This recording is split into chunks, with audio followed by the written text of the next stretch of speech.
सारे गांव में मथुरा का सा गठीला जवान ना था। कोई 20 बरस की उम्र थी। गायें चराता, दूध पीता, कसरत करता, कुश्ती लड़ता था और सारे दिन बांसुरी बजाता हाट में विचरता था। ब्याह हो गया था पर अभी कोई बाल बच्चा ना था। घर में कई हल्की खेती थी। कई छोटे बड़े भाई थे। वे सब मिलजुल कर खेती बाड़ी करते थे। मथुरा पर सारे घर को गर्व था। उसे सबसे अच्छा भोजन मिलता और सबसे कम काम करना पड़ता था। सारे घर की यही अभिलाषा थी कि मथुरा पहलवान हो जाए और अखाड़े में अपने सवाए को पछाड़े। इस लाड़ प्यार से मथुरा जरा टर्रा हो गया था। गाय किसी के खेत में पड़ी है और अपने अखाड़े में दंड लगा रहे हैं। कोई उलाहना देता तो उसकी त्योरियां बदल जाती। गरज कर कहता, जो मन में आए कर। लो, मथुरा तो अखाड़ा छोड़कर हाँकने न जाएगा। पर उसका डिल डौल देखकर किसी को उससे उलझने की हिम्मत ना होती थी। लोग गम खा जाते थे। गर्मियों के दिन थे। ताल तलैया सूखी पड़ी थी। जोरों की लू चलने लगी। गांव में कहीं से एक सांड आ निकला और गौओं के साथ हो लिया। सारे दिन तो गौओं के साथ रहता, रात को बस्ती में घुस आता और खूंटों से बंधे बैलों को सींगों से मारता। कभी किसी के गीली दीवार को सींगों से खोद डालता, कभी घर का कूड़ा सींगों से उड़ाता। कई किसानों ने साग भाजी लगा रखी थी। सारे दिन सींचते सींचते मरते थे। यह सार रात को उन हरे भरे खेतों में पहुंच जाता और खेत का खेत तबाह कर देता था। लोग उसे डंडों से मारते, गांव से बाहर भगा जाते, लेकिन जरा देर में फिर गायों के बीच पहुंच आता। किसी की अकल काम ना करती थी कि इस संकट को कैसे टाला जाए। मथुरा का घर गांव के बीच में था, इसीलिए उसके बैलों को सांड से कोई हानि ना पहुंचती थी। गांव में उपद्रव मचा हुआ था और मथुरा को जरा भी चिंता ना थी। आखिर जब धैर्य का अंतिम बंधन टूट गया तो एक दिन लोगों ने जाकर मथुरा को घेरा और बोले, भाई, कहो तो गांव में रहें, कहो तो निकल जाएं। जब खेती ही ना बचेगी तो रहकर क्या करेंगे? तुम्हारी गायों के पीछे हमारा सत्यानाश हुआ जाता है और तुम अपने रंग में मस्त हो। अगर भगवान ने तुम्हें बल दिया है तो इससे दूसरों की रक्षा करनी चाहिए, यह नहीं कि सबको पीस कर पी जाओ। सांड तुम्हारी गायों के कारण आता है और उसे भगाना तुम्हारा काम है, लेकिन तुम कानों में तेल डाले बैठे हो, मानो तुमसे कुछ मतलब ही नहीं। मथुरा को उनकी दशा पर दया आई। बलवान मनुष्य प्रायः दयालु होता है। वह बोला, अच्छा जाओ, हम आज सांड को भगा देंगे। एक आदमी ने कहा, दूर तक भगाना, नहीं तो फिर लौट आएगा। मथुरा ने लाठी कंधों पर रखते हुए उत्तर दिया, अब लौटकर न आएगा। चिलचिलाती दोपहरी थी और मथुरा सांड को भगाए लिए जाता था। दोनों पसीने से तर थे।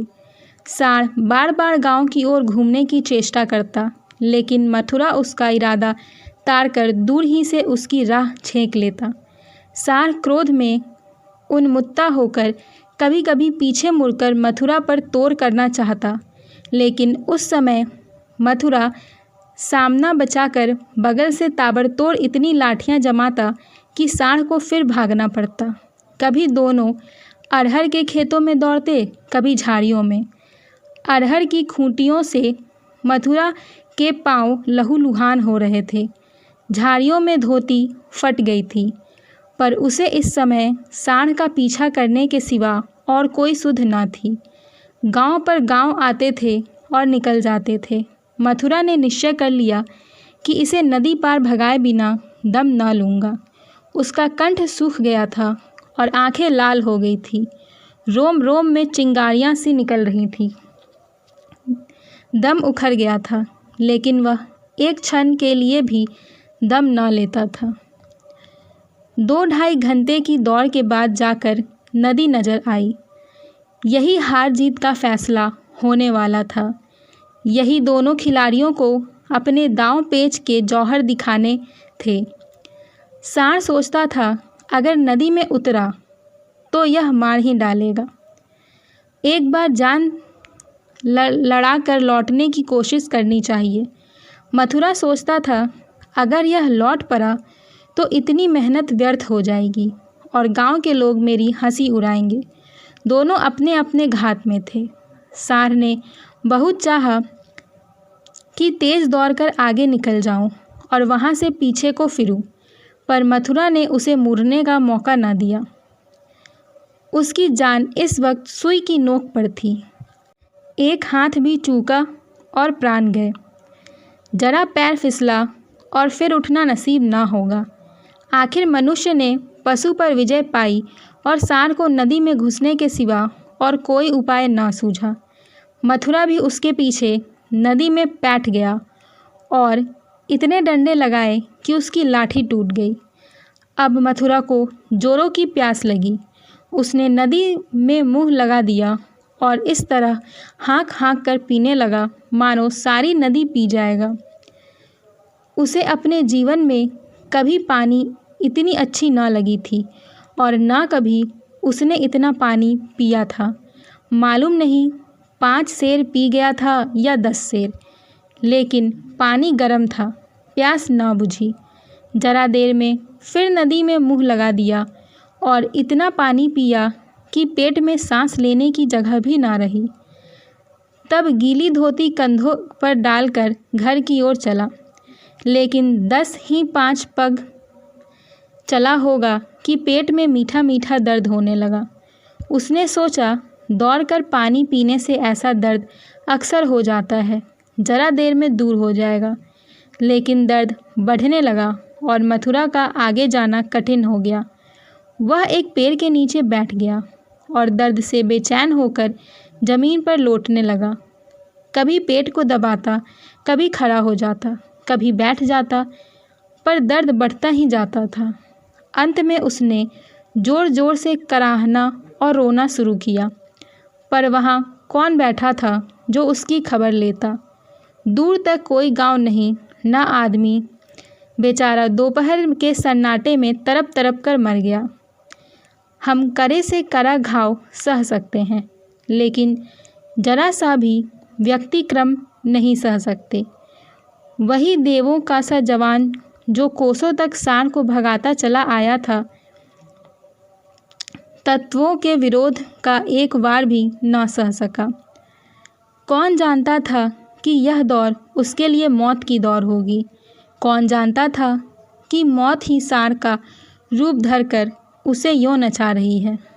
कौन जानता था कि जल जिसके बिना उसके प्राण होठों पर आ रहे थे, उसके लिए विष का काम करेंगे। संध्या समय उसके घर वाले उसे ढूंढते हुए आए। देखा तो वह अनंत विश्राम में मग्न था। 1 महीना गुजर गया। गांव वाले अपने काम धंधों में लगे। घर वालों ने रो धोकर सब सब्र किया, पर अभागिनी विधवा के आंसू कैसे पूछते। वह हरदम रोती रहती। आंखें चाहे बंद भी हो जाती, पर हृदय नित्य रोता रहता। इस घर में अब कैसे निर्वाह होगा, किस आधार पर जीऊँगी। अपने लिए जीना या तो महात्माओं को आता है या लंपटों को। अनूपा को यह कला क्या मालूम। उसके लिए तो जीवन का एक आधार चाहिए था, जिसे वह अपना सर्वस्व समझे, जिसके लिए वह जिए, जिसके लिए वह घमंड करे। घर वालों को यह गवारा ना था कि वह कोई दूसरा घर करे, इसमें बदनामी थी। इसके सिवा ऐसी सुशील, घर के कामों में ऐसी कुशल, लेन देन के मामलों में इतनी चतुर और रंग रूप की ऐसी सराहनीय स्त्री का किसी दूसरे के घर पर जाना ही उन्हें असहाय था। उधर अनूपा के मैके वाले एक जगह बातचीत पक्की कर रहे थे। जब सब बातें तय हो गई तो एक दिन अनूपा का भाई उसे विदा कराने आ पहुंचा। अब तो घर में खलबली मची। इधर कहा गया हम विदा ना करेंगे। भाई ने कहा हम बिना विदा कराए मानेंगे नहीं। गांव के आदमी जमा हो गए, पंचायत होने लगी। यह निश्चय हुआ कि अनूपा पर छोड़ दिया जाए, उसका जो जी चाहे करे। यहाँ वालों को विश्वास था कि अनूपा इतनी जल्दी दूसरा घर करने को राजी न होगी। 2-4 बार वह ऐसा कह भी चुकी थी, लेकिन इस वक्त जो पूछा गया तो वह जाने को तैयार थी। आखिर उसकी विदाई का सामान होने लगा। डोली आ गई। गांव भर की स्त्रियां उसे देखने आई। अनूपा उठकर अपनी सास के पैरों पर गिर पड़ी और हाथ जोड़कर बोली, अम्मा, कहा सुना माफ़ करना। जी मैं तो था कि इसी घर में पड़ी रहूं, पर भगवान को मंजूर नहीं है। यह कहते कहते उसकी ज़बान बंद हो गई। सास करुणा से विह्वल हो उठी, बोली, बेटी, जहाँ जाओ वहाँ सुखी रहो। हमारे भाग्य ही फूट गए, नहीं तो क्यों तुम्हें इस घर से जाना पड़ता। भगवान का दिया और सब कुछ है, पर उन्होंने जो नहीं दिया उसमें अपना क्या बसा, उसमें अपना क्या बस। आज तुम्हारा देवर सयाना होता तो बिगड़ी बात बन जाती। तुम्हारे मन में बैठे तो इसी को अपना समझो।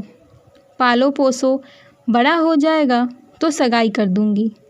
यह कहकर उसने अपने सबसे छोटे लड़के वसुदेव से पूछा, क्यों रे, भौजाई से सगाई करेगा?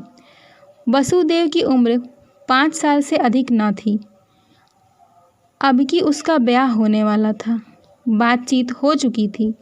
बोला, तब तो दूसरे के घर ना जाएगी ना?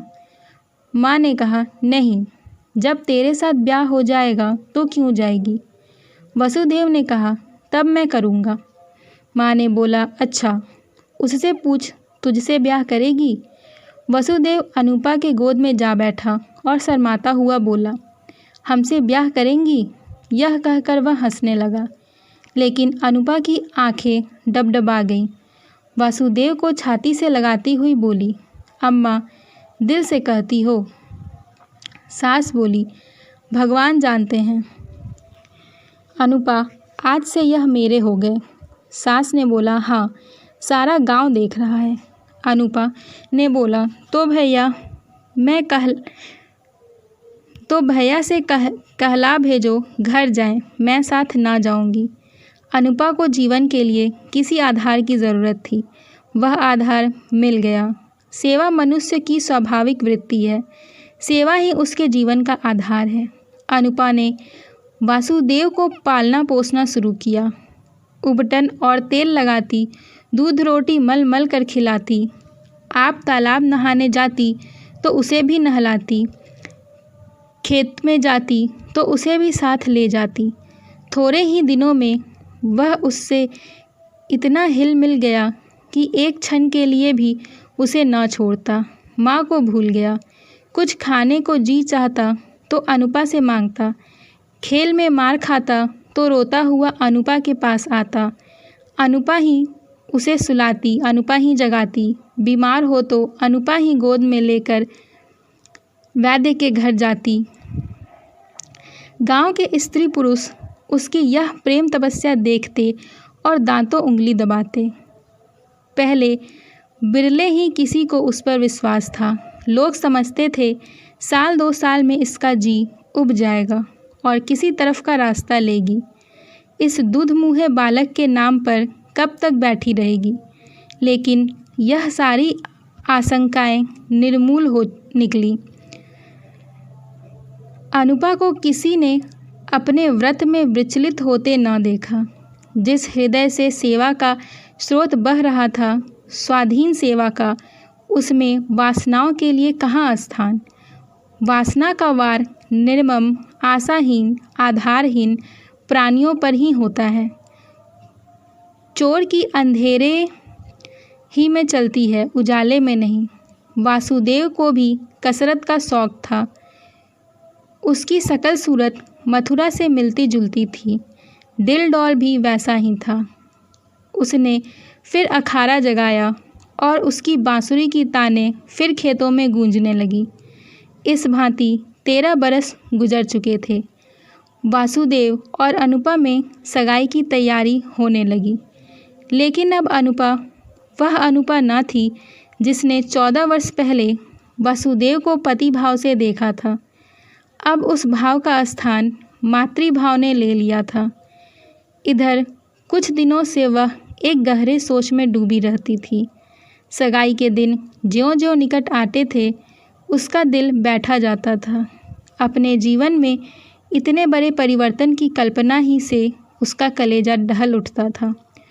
जिसे बालक की भांति पाला पोसा, उसे पति बनाते हुए लज्जा से उसका मुख लाल हो जाता था। द्वार पर नगारा बज रहा था, बिरादरी के लोग जमा थे, घर में गाना हो रहा था। आज सगाई की तिथि थी। अचानक अनुपा ने जाकर सास से कहा, अम्मा, मैं तो लाज के मारे मरी जाती हूँ। सास ने भौचक्के होकर कहा, क्यों बेटी, क्या हो गया? अनुपा बोली, मैं सगाई ना करूँगी। सास ने कहा, कैसी बात करती है बेटी, सारी तैयारी हो गई है, लोग सुनेंगे तो क्या कहेंगे? अनुपा बोली, जो चाहे कहें, जिनके नाम पर 14 बरस बैठी रही, उसी के नाम पर अब भी बैठी रहूँगी। मैंने समझा था मर्द के बिना औरत से रहा ना जाता होगा। मेरी तो भगवान ने इज्जत आबरू से निभाह दी। जब नई उम्र के दिन कट गए तो अब कौन चिंता है। वासुदेव की सगाई कोई लड़की खोजकर कर दो। जैसे अब तक उसे पाला, उसी तरह अब उसके बाल बच्चों को पालूंगी।